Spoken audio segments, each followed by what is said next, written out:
Hey there, welcome back. My name is Katie and this is Louisiana Cooking and Living. And today we're gonna get some breakfast meal prep done. First thing I have is I've already placed out on 2 sheet pans, a bunch of bacon to throw that in the oven and get that cooking while we're working on the rest of our meal prep. So in the spring, a few months ago, I did a Chick-fil-A copycat biscuit video with you guys. And honestly, they were the best biscuits I have ever eaten. They were way better than a Chick-fil-A biscuit. I think the Chick-fil-A biscuit's probably the best fast food biscuit out there. But these biscuits were so buttery, so soft, so yummy. They were the best thing. I have made them numerous times since then, and what I do is I flash freeze them before baking them. Then I can throw them in a Ziploc bag and put them in the freezer and pull out 1 or 2, whatever's needed for breakfast that day. So we are gonna get some more of those biscuits in the freezer today, but today we're gonna do a little different because we're gonna be doing gluten-free biscuits. My son-in-law does AC install, and he was talking to one of the customers, and she was wanting, he was telling her about the gluten-free biscuits because I make them for my daughter and him to have, and he loves them, and he was telling her about them, and he was trying to tell her about my videos, and then looked and didn't see it was a gluten-free recipe. It was the regular one. So if you're out there watching, this recipe is for you. This is the gluten-free version of those super yummy, super buttery biscuits. They're fluffy, they're just wonderful. So we're gonna get this bacon in the oven and then we'll get busy making our biscuits. So I have my 2 pans. They're going in this is kind of a thinner cut bacon. So I'm putting these on 375. Typically I'll put my bacon in the oven for 400 degrees, but this is the way I love to do it because it doesn't make a mess. And this can just go in the oven, doesn't have to be tended while I'm working on other things. So let's get these in the oven.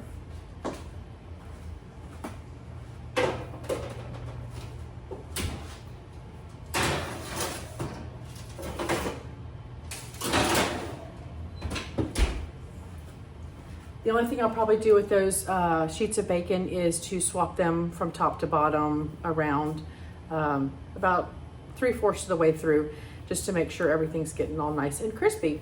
So we're gonna go ahead and get started making these super yummy, delicious biscuits. I will leave the link to the original recipe. I'm just swapping out this King Arthur measure for measure gluten-free flour. But I use the same exact recipe for doing my regular biscuits. I just typically do the gluten-free ones first so that my bowl's not contaminated, roll all those out, and then I will just go ahead and measure out my ingredients for the regular ones. So same exact recipe, just swapping out the measure for measure flour. So let's get busy. So the first thing I'm gonna do is make my buttermilk. I don't have any buttermilk, and this is an easy way if you don't wanna keep buttermilk on hand, because I don't ever use a whole carton of buttermilk when I buy it. So instead of wasting it, what you can do is you can take your milk. I'm doubling this recipe, like I said, so I need 2.5 cups of milk.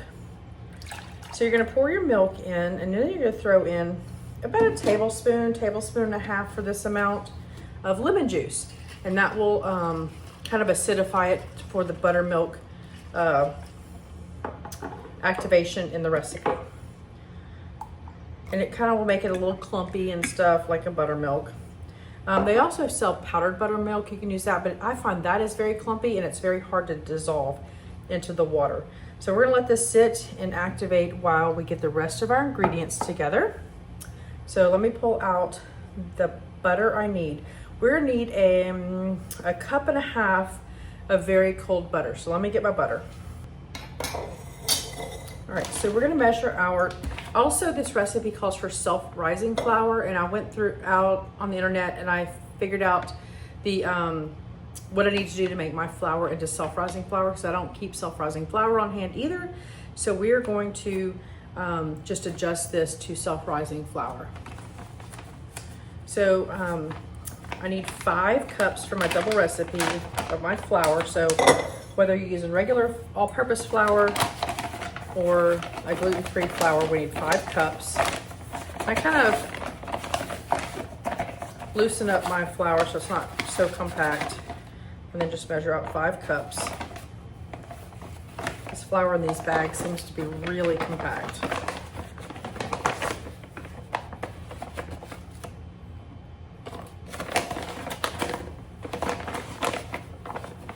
find this is a very forgiving recipe also. Things don't have to be exactly exact.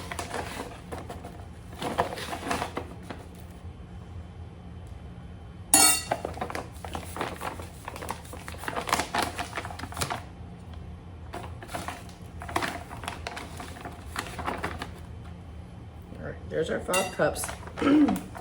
Now, to make this into self-rising flour, we're gonna add baking powder and salt. So we need we'll need 8 teaspoons of baking powder.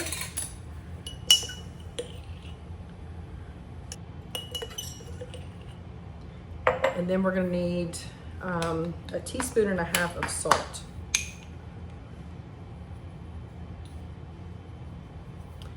And then that's to make our self-rising flour. If you have self-rising flour, you're gonna put 5 cups of flour in here and be done with this portion. Now to this, we're gonna add 4 teaspoons of baking powder, and I hope I have more baking powder in my pantry. 1,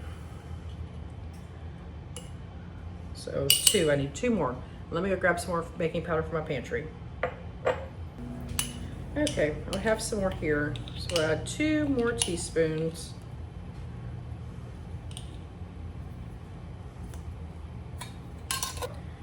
And we're gonna be using a pastry blender here to chop our butter into our flour. So I'm just gonna go ahead and give this a good mix. All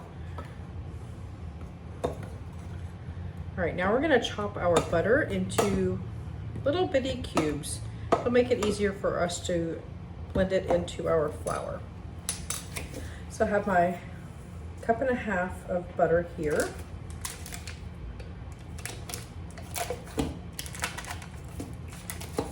I've seen where people will even chop up their butter and then put it in the freezer for about 30 minutes to just make sure it's good and cold. But because we're baking these at another time, and these will go in the freezer, I'm not too worried about it being that cold at this time, but I've always done it. I've never put it in the freezer. I've always just done it from the fridge.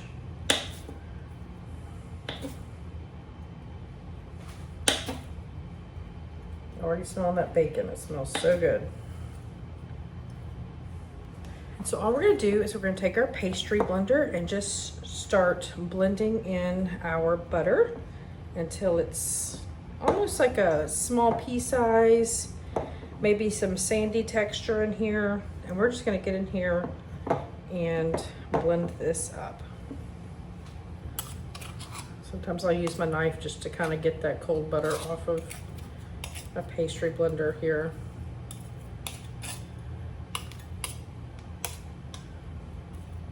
This isn't hard. It just takes a few minutes to get it done.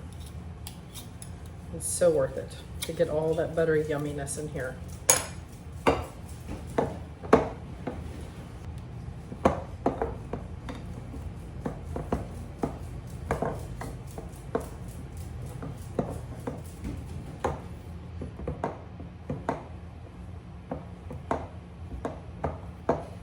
All right, I'm just making sure that there aren't any big pieces of butter left in here.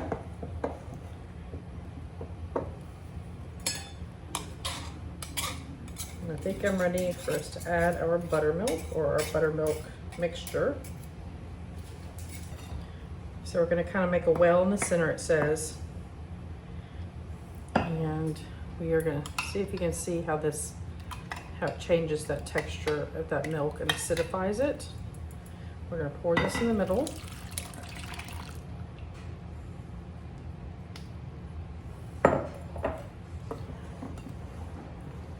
Just gonna start mixing it in. Just till it's combined. And then we're gonna dump this onto the counter.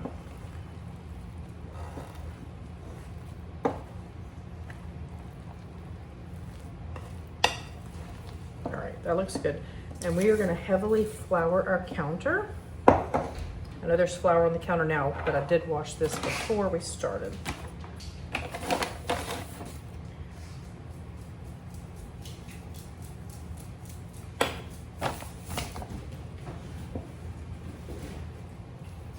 Now, we're gonna dump this out. Doesn't look like much right now, but it's gonna be great.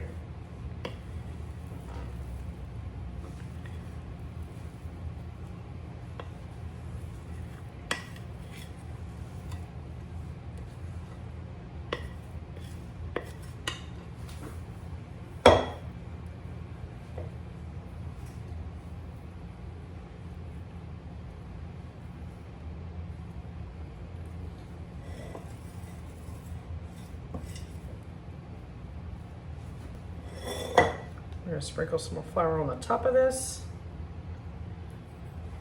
And then we're just gonna start kind of mashing it together.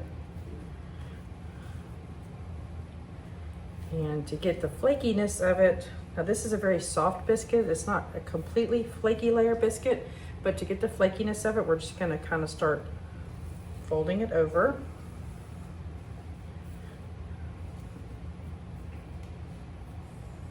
We'll turn it, fold it over again.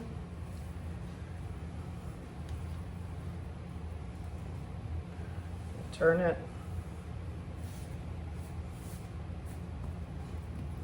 Fold this over again.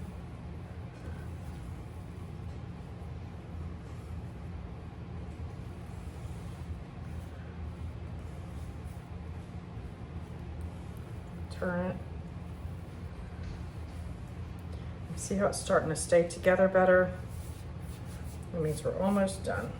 We'll give this one more turn.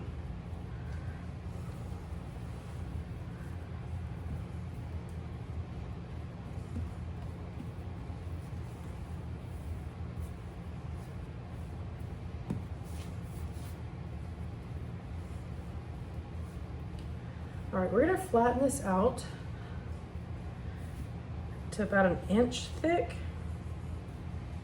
I'm not good at measuring. I'm just eyeballing. I'm gonna get my sheet pan that we're gonna put, see the big chunks of butter? That's what's gonna make this so yummy. I'm gonna get my sheet pan that we're gonna put these on in the freezer. So let me grab that real quick. If you had a bigger freezer, my freezer is a side-by-side and I can't fit big sheet pans in my freezer. So I'm gonna use these smaller sheet pans. And we are gonna stack these on parchments on my sheet pans and put these in the freezer. And then I just have this huge set of cookie cutters. I got this on Amazon. I'll leave it linked in the description box. I'm just trying to figure out what size biscuits I want to cook or cut. I think I'm gonna go with this size. Honestly, I can't tell you what size that is. Actually, let me pull a ruler out. I can pull my measuring tape out and we'll measure that for you.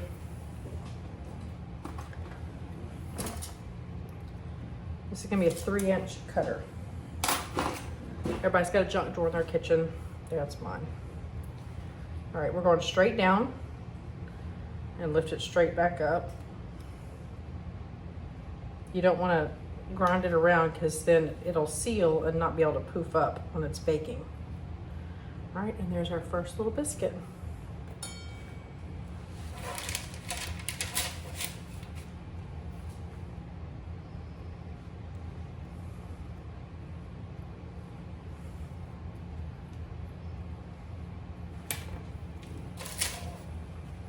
And of course, depending on what size you make these as to how many you'll get out of the recipe. This is a double batch, like I said.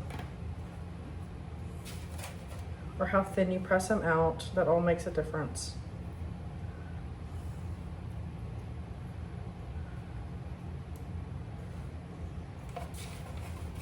I'm kind of flopping it back and forth in my hands to knock off any excess flour.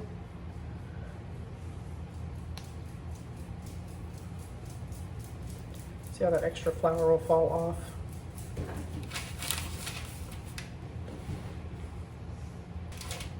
Now my sheet pan here is full, so I'm gonna grab another piece of parchment to put on top of these so we can stack them to freeze them. But I have to wash my hands first. All right, so now what we're gonna do is we're gonna just kind of mash this all together and press it out again and go from there.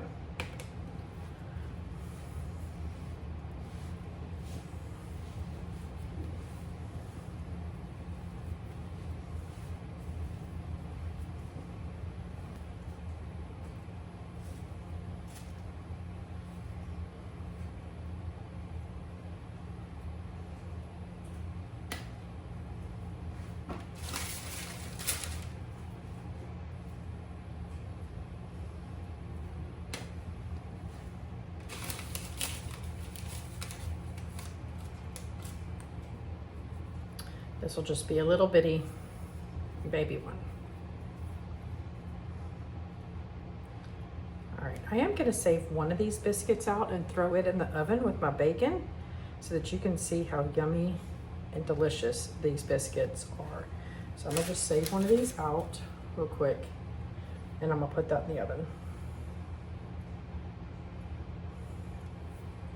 And then all these are gonna be popped in the freezer and we're gonna put those in freezer bags once they are mostly frozen. All right, so this biscuit is gonna go in the oven for, what's the temperature? 450 degrees for 13 minutes. So we're gonna put that in the oven. All right, so we have our one biscuit here. We're gonna put this in the oven. It does say to butter your cast iron. I don't always do it on the cast iron. And there's so much butter in this recipe, I don't find you need to actually butter the pan because this ends up kind of almost swimming in butter. So we're gonna get the rest of our bacon out of the oven and then put this in the oven.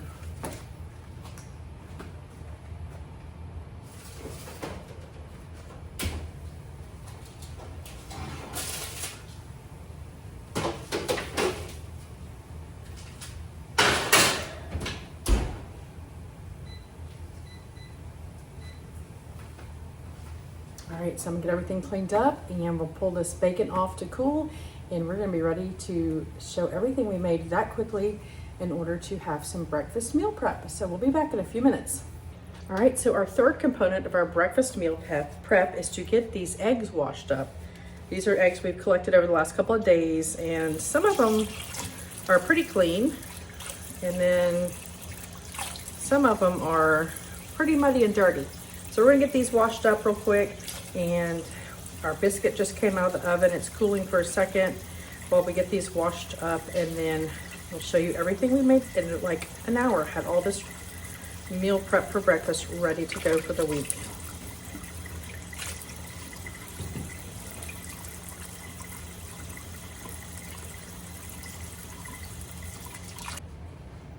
All right, so here's our biscuits out of the oven.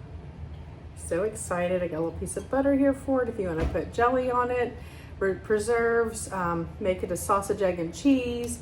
My plan was the bacon and the eggs that we're washing up to put on here. So here's our biscuit. All right, we're going to go ahead and butter this biscuit and get a little taste test. I'm going to show you the inside of it. We'll break it open real quick. It's flaky, it's tender, it's so good. All that butter in it makes it all buttery and yummy, but you know what? We're just adding a little bit more butter on the top. I'm not putting jelly on it because I'm not gonna eat this whole biscuit right now. So it will be reheated later. Alrighty, we're gonna give this gluten-free Chick-fil-A copycat biscuit a taste test.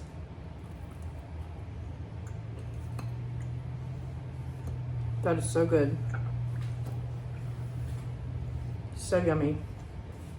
That is so good. It's gluten-free. I didn't use self-rising flour. I adjusted it with my own ingredients and we have made a wonderful biscuit. So we're gonna wrap up with everything we have made and I will show you that in just a second while I get it all together because I gotta pull my biscuits out of the freezer. All right, we got our 2.5 pounds of bacon all cooked up. We got our 3 dozen eggs washed and then we got 19 biscuits ready for the freezer so we can use them anytime. We can have a bacon, egg, and cheese biscuit. So this is a way to get some quick and easy. Obviously not everybody has chickens. You can stock up with your eggs at the grocery store, cook up your bacon, make your homemade biscuits and put those in the freezer. These are far superior to any frozen biscuit you may buy at the grocery store. And they only take about an hour to do, not even an hour, but with the freezing time, about an hour to get them. Then we can put them in a Ziploc bag to store them. So that's what we have.